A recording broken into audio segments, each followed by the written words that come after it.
Friends, मैं Chandrabhan Singh BSc second year electronics के अंदर अपनी फर्स्ट यूनिट सर्किट एनालिसिस पढ़ रहे थे। सर्किट एनालिसिस के अंदर इससे पहली क्लास में अपन पढ़ चुके हैं किरचॉफ के नियमों के द्वारा परिपथ का विश्लेषण करना। उसमें पहला विश्लेषण मैंने बताया था नोड एनालिसिस या संधि विश्लेषण, और दूसरा बताया था लूप एनालिसिस या पास एनालिसिस, मैश एनालिसिस, जिसे पास विश्लेषण कहते हैं हिंदी में। इसके बाद आज का अपना टॉपिक है चतुर टर्मिनल जाल के प्राचाल, parameters of a 4 terminal network.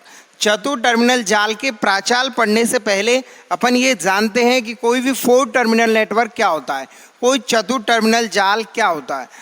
चतुर टर्मिनल का मतलब होता है द्विद्वारक या 2 पोर्ट नेटवर्क। द्विद्वारक चतुर टर्मिनल कह लें इसे, या द्विद्वारक कह लें, या इसको क्या कह सकते हैं अपन, 2 पोर्ट। अब द्विद्वारक या 2 पोर्ट से क्या मतलब है, इसमें एक ऐसा नेटवर्क होता है जिसके अंदर क्या होता है बच्चों, 2 तो निवेशी द्वार होते हैं या 2 निवेशी टर्मिनल होते हैं। 2 निवेशी टर्मिनल होते हैं और 2 होते हैं निर्गम टर्मिनल। 2 होते हैं निर्गम टर्मिनल। एक द्वार या एक पेयर या एक जोड़ा होता है निवेशी का और दूसरा होता है निर्गम का। इसमें यहाँ ये अपन ने मान ली, इसके अंदर अपन किसी भी चतुर टर्मिनल जाल की बात करें तो उसमें 4 राशियाँ उपयोग में आती हैं। 4 राशियाँ कौन सी होती है, एक होती है निवेशी बोल्टता, ये मैंने मान ली यहाँ पर निवेशी बोल्टता, इसको VI या V1 द्वारा दर्शाते हैं। सामान्यतः VI या V1 के द्वारा दर्शाते हैं। दूसरी होती है बच्चों निवेशी धारा I1, और तीसरी होती है निर्गम बोल्टता VO, निर्गम बोल्टता VO, या इसको V2 भी लिखते हैं, और निर्गम धारा I2। ये 4 राशियां किसी भी द्विधारक जाल में या 2 पोर्ट नेटवर्क में या चतुर टर्मिनल के अंदर 4 राशियां होती हैं। और ये 4 राशियां कौन कौन सी हैं, एक है निवेशी धारा, दूसरी है निवेशी बोल्टता, तीसरी है बच्चों निर्गत धारा, निर्गत धारा, और चौथी है निर्गत बोल्टता। ये 4 राशियां होती हैं किसी भी चतुर टर्मिनल जाल के अंदर। चतुर टर्मिनल जाल के अंदर अब अपन बात करेंगे इसके पैरामीटर्स, प्राचाल क्या हैं। कोई भी चतुर टर्मिनल या 4 टर्मिनल नेटवर्क के 3 पैरामीटर्स होते हैं, 3 प्राचाल होते हैं। नंबर 1 है बच्चों जेड प्राचाल, इनको खुला परिपथ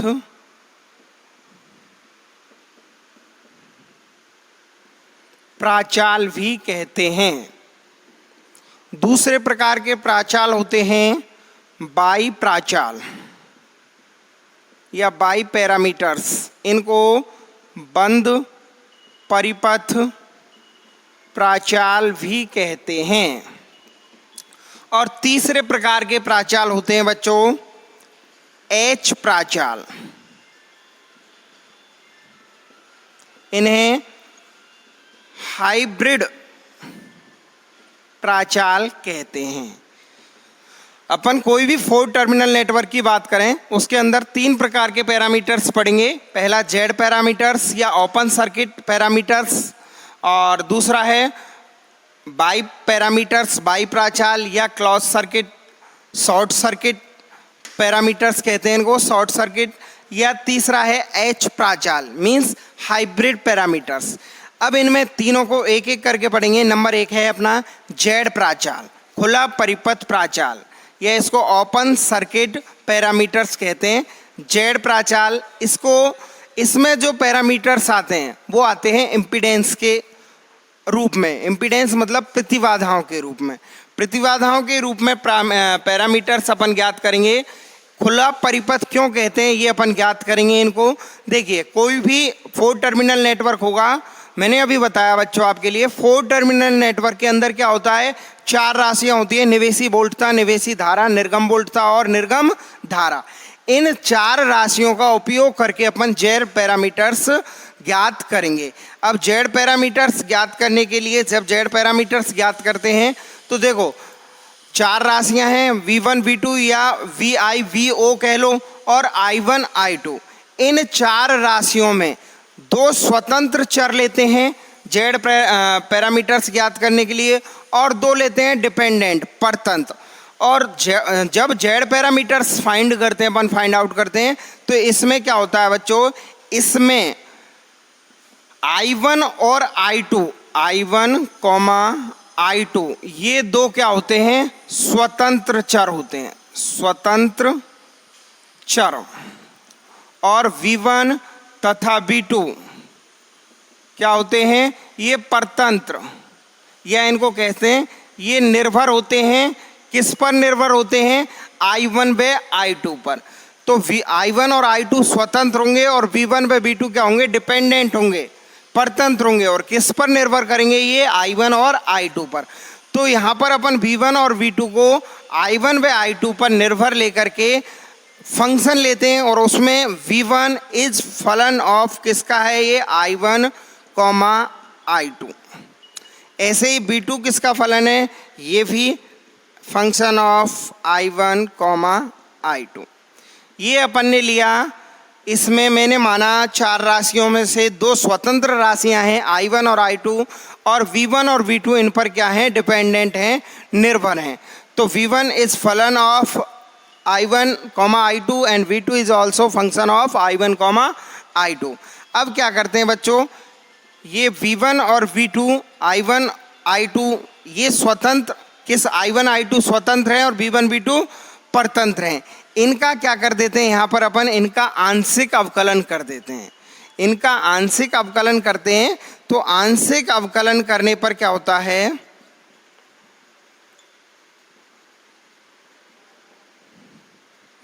आंशिक अवकलन करने पर dV1 समीकरण 1 से देखेंगे। सबसे पहले समीकरण 1 से क्या लिख सकते हैं, इसका आंशिक अवकलन करेंगे तो dV1 इक्वल टू डेल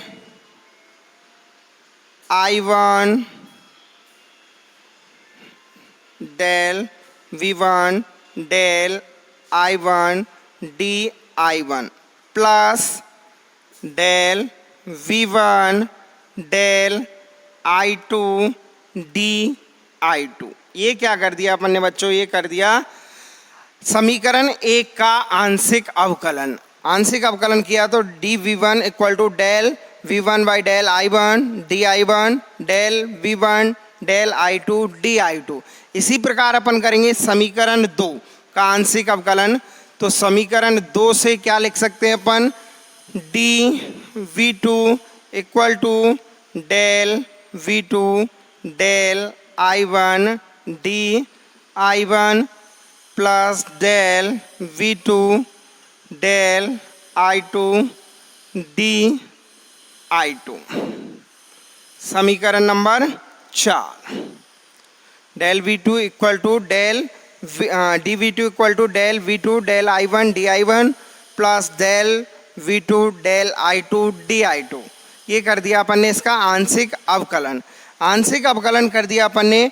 आंशिक अवकलन करने के बाद अपन देखेंगे बच्चों, यहाँ पर देखिए ये आंशिक अवकलन जो धारा इसमें वोल्टता और जो धारा इसमें अपन निवेश कर रहे हैं, वो निवेश करने पर अपन के लिए जो आंशिक अवकलन प्राप्त होंगे, वो आंशिक अवकलन कैसे प्राप्त होंगे, नियत प्राप्त होंगे। आंशिक अवकलज यहाँ पर अपन नियत मानेंगे। नियत क्यों मानेंगे, क्योंकि जब प्रत्यावर्ती संकेत बहुत छोटे होते हैं, जब प्रत्यावर्ती संकेत बहुत छोटे होते हैं तो उस स्थिति में क्या होगा, उस स्थिति में वोल्ट एम्पियर रिलेशन VI संबंध कैसा प्राप्त होता है, सरल रेखीय प्राप्त होता है। तो VI संबंध सरल रेखीय प्राप्त होने पर क्या होगा, आंशिक अवकलजों को नियत मान लेंगे। और आंशिक अवकलजों को नियत मानेंगे तो वोल्टता तथा धारा का अनुपात किसके बराबर होगा? ये होगा प्रतिबाधा के बराबर, प्रतिबाधा के बराबर। तथा अपन ने यहाँ पर क्या माना? आंशिक अवकलज को क्या माना है? नियत। आंशिक अवकलज को नियत मान सकते हैं या नियत मानते हैं। तो उस स्थिति में देखना समीकरण 3 से क्या लिख सकते हैं बच्चों? अपन समीकरण 3 से अपन लिख सकते हैं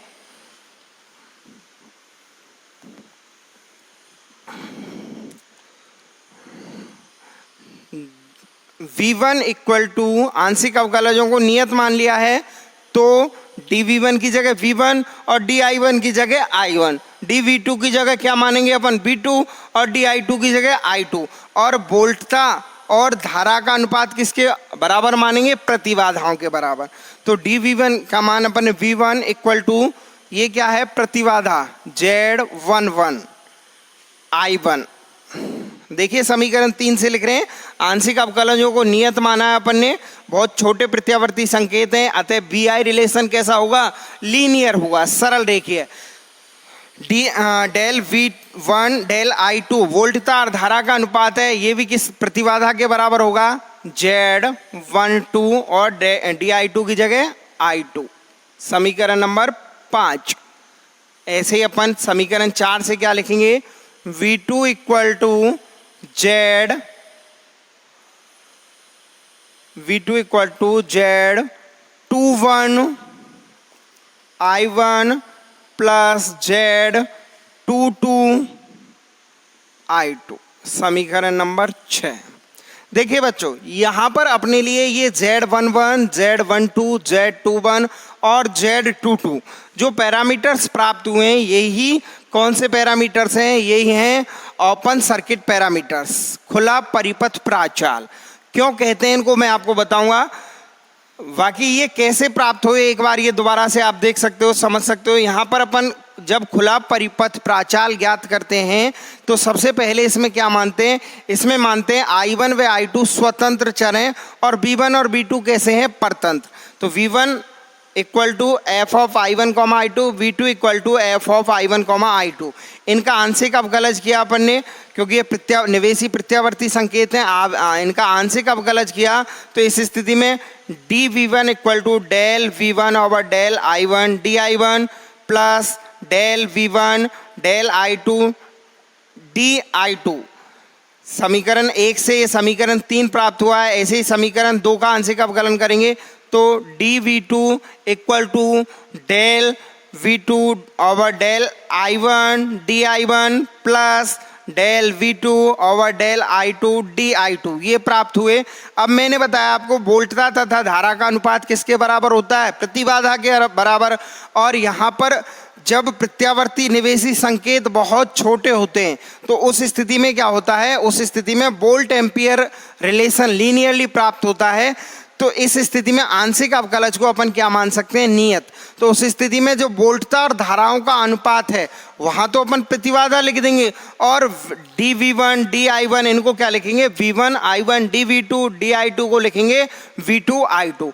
तो देखिए dV1 की जगह समीकरण 3 से लिखा V1 equal to Z11 I1, V2 dV1 equal to V1 और del V1 over del I1 की जगह ये अनुपात वोल्टता और धारा का हो गया। तो ये क्या लिखा अपन ने? Z11 और dI1 के रिप्लेस किया I1 से। ऐसे ही del V1 over del I2 को लिख दिया अपन ने Z12, dI2 को लिख दिया I2। ऐसे ही समीकरण 4 से अपन ने V2 equal to Z21 I1 plus Z22 I2 समीकरण 5 और 6 प्राप्त कर लिए हैं। अब यहाँ अपन को Z11, Z12, Z21 और Z22 जो कि ओपन सर्किट पैरामीटर्स हैं, इनके मान ज्ञात करने हैं। इनके मान कैसे ज्ञात करेंगे बच्चों? देखिए इनका मान ज्ञात करने के लिए अपन समीकरण 5 से क्या लिख सकते हैं? तो समीकरण 5 से अपन लिखेंगे यदि I2 बराबर 0 हो तो समीकरण 5 से क्या लिख सकते हैं बच्चों? देखो I2 बराबर 0 कर दिया तो ये टर्म्स तो बन गई कंप्लीटली जीरो, ये टर्म्स कंप्लीटली जीरो बन गई, तो क्या बचा V1 upon I1 equal to Z11। और ये कब बना, जब I2 इक्वल टू 0। और I2 इक्वल टू 0 कब होगा, ये जब होगा जबकि टर्मिनल 2 कैसा हो, टर्मिनल 2 खुला हो। उस स्थिति में क्या होगा, ओपन हो, उस स्थिति में I2 का मान क्या हो जाएगा, जब टर्मिनल 2 खुला होगा तो 0 हो जाएगा। तो इस स्थिति में Z11 इक्वल टू क्या आ जाएगा, V1 अपॉन I1। ये किसका मान है, ये Z11, ये V1 अपॉन I1 का मान है। और इसको अपन निवेशी प्रतिबाधा ZI भी कहते हैं। क्यों कहते हैं, क्योंकि ये V1 क्या है, निवेशी वोल्ट था, और I1 क्या है, निवेशी धारा, अतः इसको अपन क्या कहेंगे, इसको निवेशी प्रतिबाधा ZI भी कहते हैं। ऐसे ही अपन लिखेंगे, यदि I1 बराबर 0 हो तो क्या लिखेंगे, समीकरण 5 से क्या लिख सकते हैं अपन, I1 बराबर 0, तो ये टर्म्स कंप्लीटली 0 बन जाएगी बच्चों। और Z12 बराबर क्या आ जाएगा, Z12 बराबर आ जाएगा V1 upon I2, V1 upon I2। इसको अपन क्या कहते हैं, इसको कहते हैं ZR, इसको कहते हैं ZR, रिवर्स प्रतिबाधा कहते हैं, इसको रिवर्स इम्पिडेंस कहते हैं अपन। इससे ZR इक्वल टू या Z1 इक्वल टू क्या आ गया, V1 अपॉन I2। कैसे आया, आप देख रहे हो, I1 बराबर 0 मान लिया, ये टर्म कंप्लीटली 0 बन गई, V1 upon I2 equal to Z12। और इसको ZR द्वारा अपन दर्शाते हैं, इसको अपन ZR व्युत्क्रम प्रतिबाधा भी कह सकते हैं या कहते हैं। और ये कब होगा, जब टर्मिनल 1 खुला हो, जब टर्मिनल 1 खुला हो, ओपन हो, इस स्थिति में।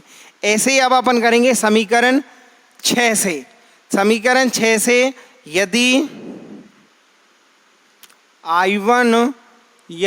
I2 बराबर 0 हो तो समीकरण 6 से क्या लिख सकते हैं बच्चों, समीकरण 6 से लिख सकते हैं अपन Z21 equal to V2 upon I1। और इसको लिखते हैं अपन ZF, फॉरवर्ड इम्पिडेंस, अग्र प्रतिबाधा। और इसको पश्च प्रतिबाधा भी कहते हैं, रिवर्स इम्पिडेंस कहते हैं, पश्च प्रतिबाधा। Z21 इक्वल टू, देखिए यहाँ पर मैंने क्या किया, I2 बराबर 0 माना, I2 बराबर 0 माना। इसका मतलब क्या है, इसका मतलब है कि टर्मिनल 2 कैसा है, खुला है।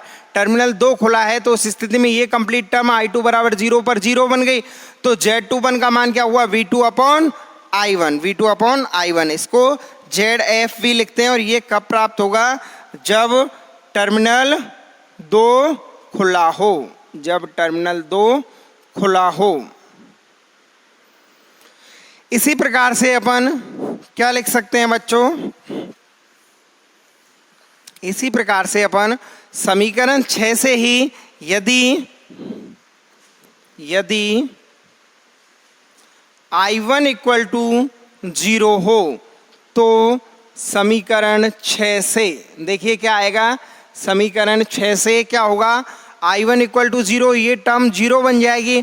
तो Z22 इक्वल टू क्या होगा, V2 अपॉन I2। और इसको अपन लिखते हैं ZO, इसको लिखते हैं ZO।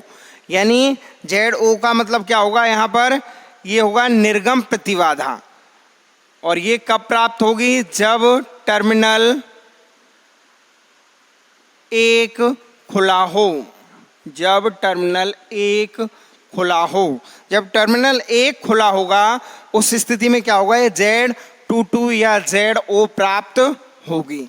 अतः इस प्रकार से अपन ने ये चारों टर्मिनल कौन कौन से, जेड आई या जेड 11, जेड आर या जेड 12, जेड एफ या जेड 21 तथा जेड ओ या जेड 22, ये चारों टर्मिनल अपन ने प्राप्त कर लिए।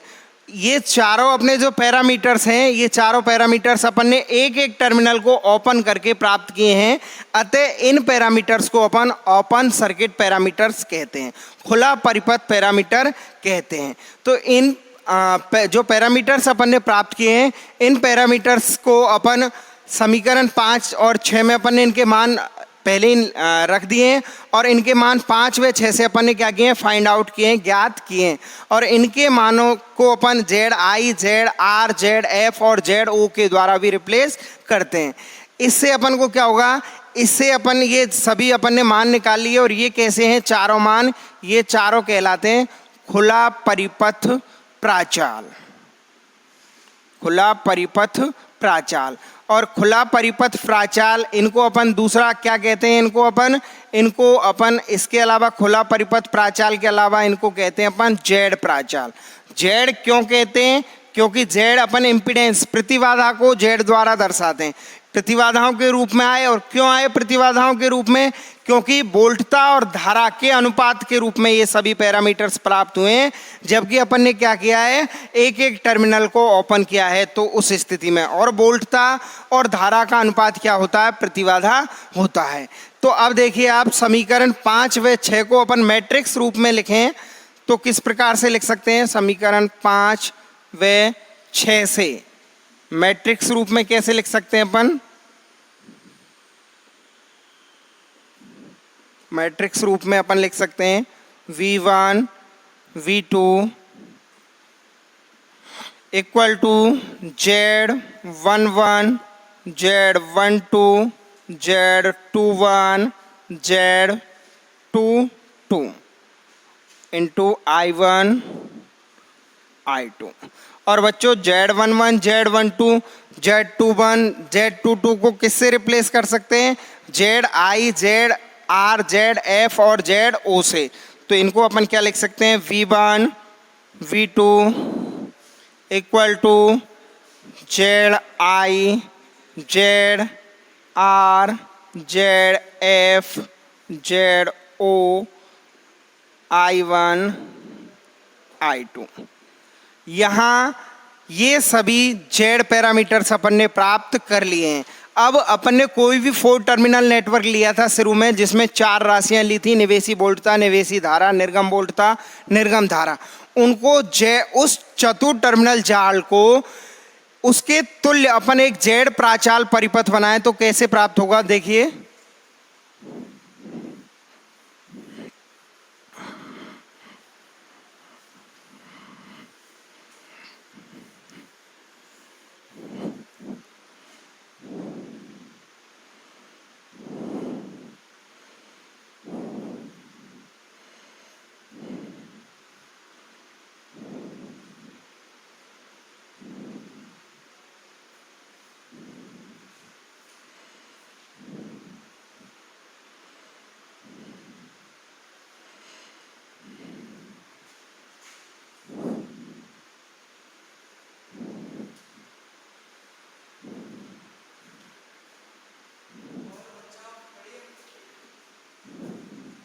यहाँ पे अपन ने ये ओपन सर्किट जेड पैरामीटर्स के रूप में एक हाइब्रिड जेड पैरामीटर्स के रूप में एक इक्विवेलेंट सर्किट बना रहे हैं अपन।